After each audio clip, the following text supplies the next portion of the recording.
So I was thinking about what video to make, and I've settled on the tariffs. I'm going to explain why I think Trump's tariffs are a good idea, and basically how I understand tariffs as someone who sells things on the internet and in the United States. So I've sold on eBay for a long time, and for me to sell on eBay, I have to pay, it comes out to the end like a 15%, sometimes upwards of 25% tariff, basically.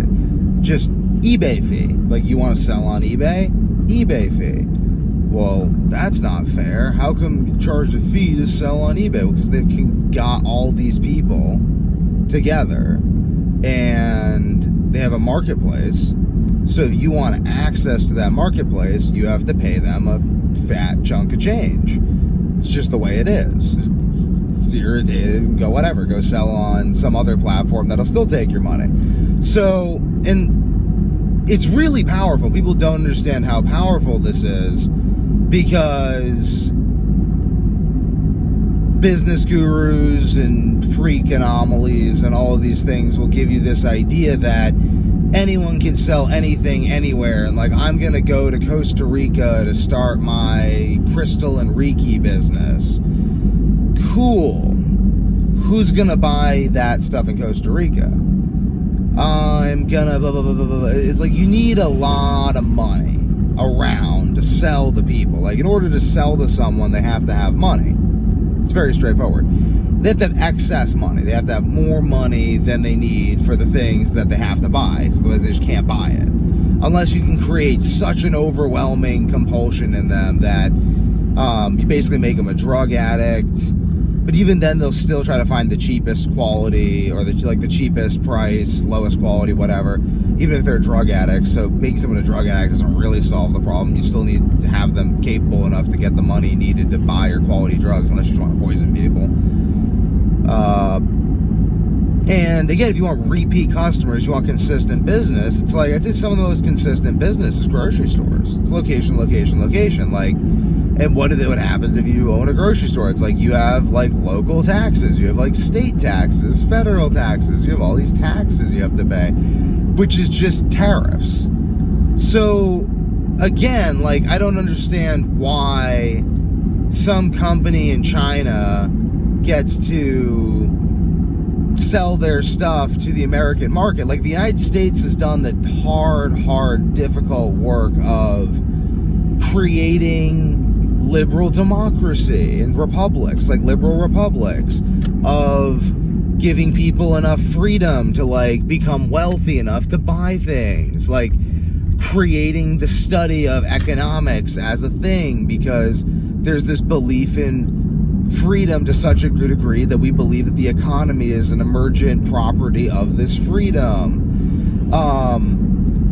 So the United States has done all this work, inventing computers, inventing all this technology, and we've done all this work, and now China, and again, China or some Bangladesh or Cambodia or any of these countries are going to now ship their goods that are made by people that aren't paid liberal republic wages. They aren't working in good conditions. These aren't free people making this stuff. These are people who don't have enough money to afford to buy the things that they're manufacturing, and that's true of a lot of people, but it's very true in these foreign countries. The brick kilns in Pakistan are literally run by slaves. They're not owned by slaves, but they're operated by slaves and owned by slave owners. The factories in China have suicide nets outside the factories, and they're ultimately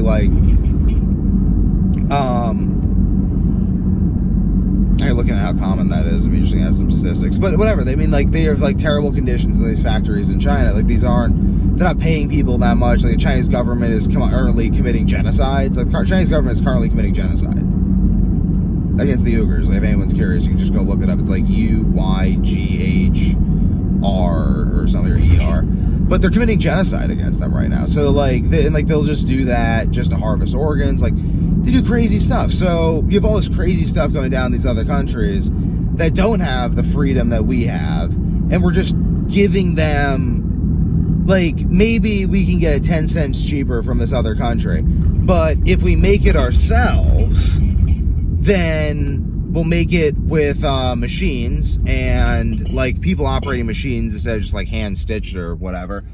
But basically we'll do it more effectively. People have said, navigate this intersection, people have said that, oh, the rich people just want to have all the manufacturing come back to the United States so that they can have it all automated and then not have to hire anyone. Like, those are slaves in other countries. You realize that, right? Like, go look up their lives. Go see if you want their life.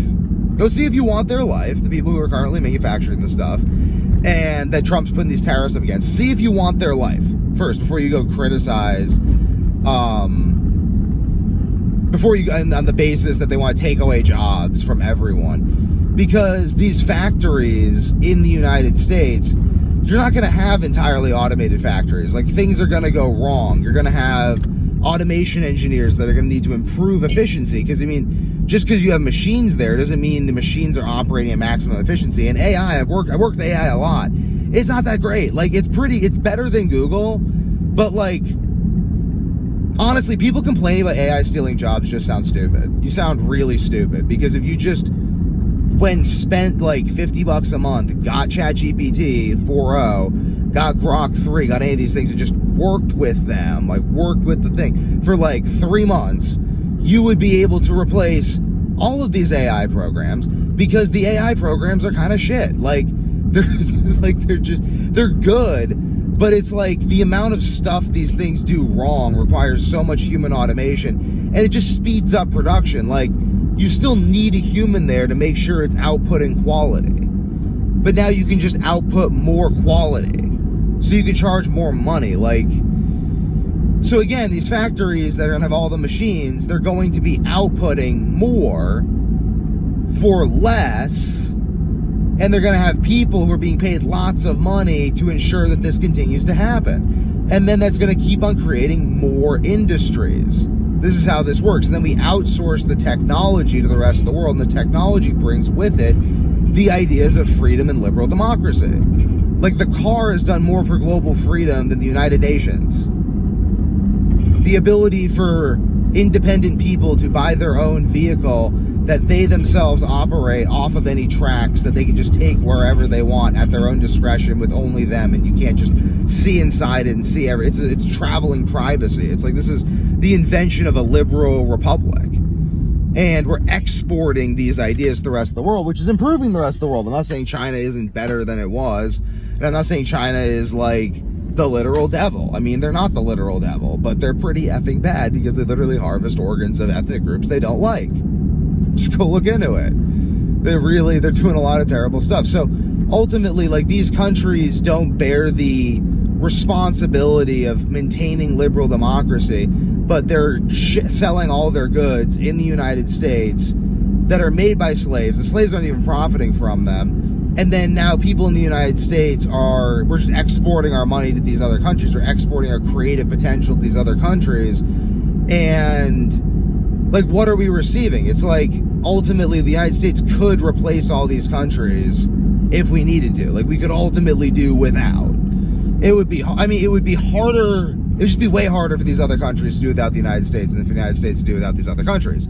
So, ultimately, we should benefit from that. We should benefit financially from that. They're not going to stop selling on the United States soil. Like, I'm not going to stop selling on Amazon because they charge me money, or stop selling on eBay because they charge me money, because I want to make money. So you got to go where the money is.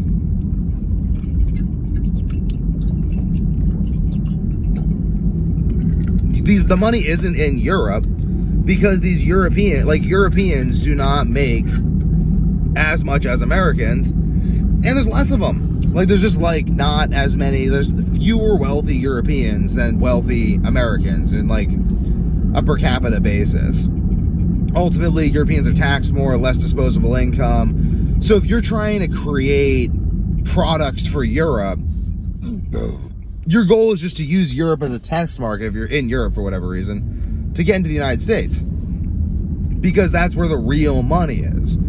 And this is like you need a big country for big business. And you need a big business for big money. And you need big business to have the money necessary to fund innovation. And you need innovation in order to create industries. You need to create industries in order to like build real insane wealth that we see in the current world. So that's the United States right now. China does not have the freedom. They're not investing in the freedom. They don't care about the freedom.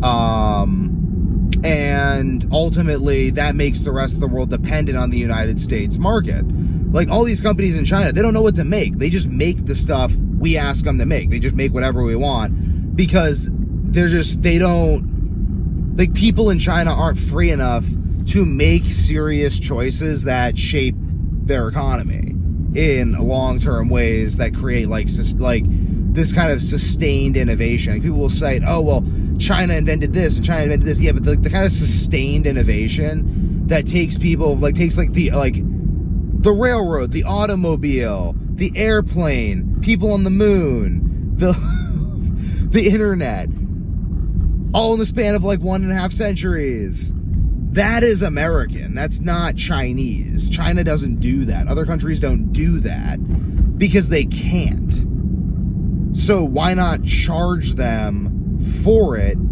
Because we're already paying for it in our own way. Like we already have to pay for the innovation. Like we have to, and what do I mean like pay for the innovation? Well, it's like the United States fought a civil war to end slavery. It's like, well, Britain didn't have slavery. Britain's empire depended on slavery. Britain was content to not have slavery within Britain, but like, you see this stuff the British Empire did to the rest of the world, like, holy cow. And they just like to like sit there and be like, oh, we're just British. Oh, you Americans with your guns. We just need to have a higher murder rate than New York because like let all of the Muslims in and just let all these people in who don't believe in our culture. I don't know. They're weird. I don't understand. I think all the innovative people in Britain and like Europe have like largely left and come to the United States. Like I don't know what Europe is really good for right now. Like Europe, I mean, they have a lot of culture. Like they have like a lot of like culture. It's like old. And they have like these ruins and stuff. But Europe doesn't really invent stuff like it used to. I mean, CERN is really cool. Like CERN is really cool. But I mean, that'd be interesting. I'd love to look into the economics of high-tech quantum research and like particle beam research and stuff. I think that like that's very, very interesting. But basically though, that doesn't really produce that much income, I don't believe. I think that's just research. So in terms of any big businesses that make lots of money, they all do business with the United States because the United States is the biggest market. Like even if you look at, and the reason the United States is the biggest market is because we have all the most intelligent people. We have all, like, they keep moving to the United States. I'm not saying that they're all ethnically, like, whatever ethnicity you consider America to be, but like, they all move here because it's truly still the land of opportunity. It's the land of gun ownership. And everyone's got guns. I mean, if you come to the United States, you're watching this video outside the United States, if you come to my home state of New Hampshire, you just go up to someone at a gas station and say, are you strapped and prepared for the government takeover? They'd be like, boy, I just waiting for the government to try. They don't say it like that. They just be like, yes, I'm just waiting for the government to try. I and everyone I know is incredibly strapped with many, many guns, and we all like to go in the woods and play soldier on our dirt bikes and from our tree stands where we kill things. Like it's very America here, like if you're curious. So that creates freedom because ultimately you can't just go arresting people for Facebook posts because you would have serious insurrection on your hands. You would have an actual insurrection on your hands if you were to do that. Because, holy cow, why would we allow that to happen? So, the United States has this freedom that allows innovation, that allows the expanse of ideas. I mean, even like, let's say, Canada. Like, when Jordan Peterson wanted to make money, he came to the United States. Like, when bands go on, like, a world tour, they basically do, like, one city in every European country and then like all over the US. It's like that's the world tour. Like what do you because that's where people have the money to buy tickets.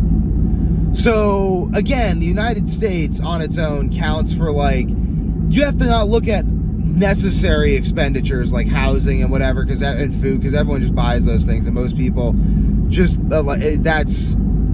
it's more habituated. But if you look at discretionary spending, the United States leads the world in discretionary spending. And if you want to start a business, that's discretionary spending. So all these people who are trying to make money in these other countries by selling slave labor products, it's like, okay, so I was in this artsy-fartsy store in Newburyport a few days ago, and I'm just looking at all these mugs. They have all these coffee mugs they're selling. It's Natural Grocer. It's a great store. But they're selling these coffee mugs for like $40. And they're just like handmade coffee mugs, $40. So basically your decision, they're pretty bad looking. They look like terrible. Your decision in the United States, if you want a coffee mug, is you can spend like $10 on a Chinese mug, or you can spend $40 on an American mug that looks like crap, and it was probably just a Chinese mug that was like painted in the United States. Maybe. Or you spend $50 to get one that was actually made in the United States. What tariffs are going to do is they're going to make the $10 Chinese mug cost $12. Like, oh my God. I know, because I buy bottles from China. So I know all this stuff.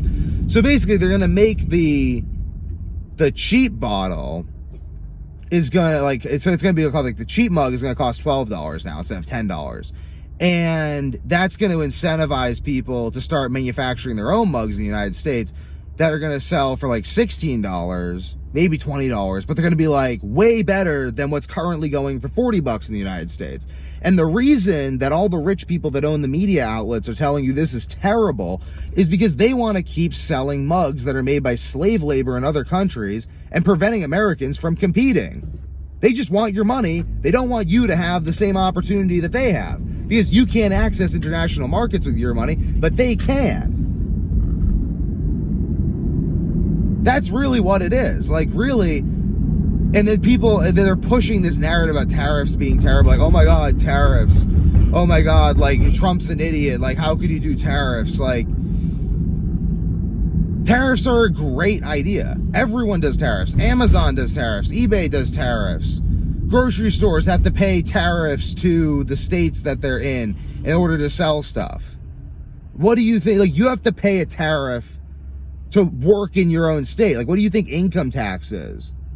What do you think income tax is? It's a tariff you pay to access the money in this market. Why don't you just go get a job in a country that doesn't have income tax? Oh, because they don't pay you anything.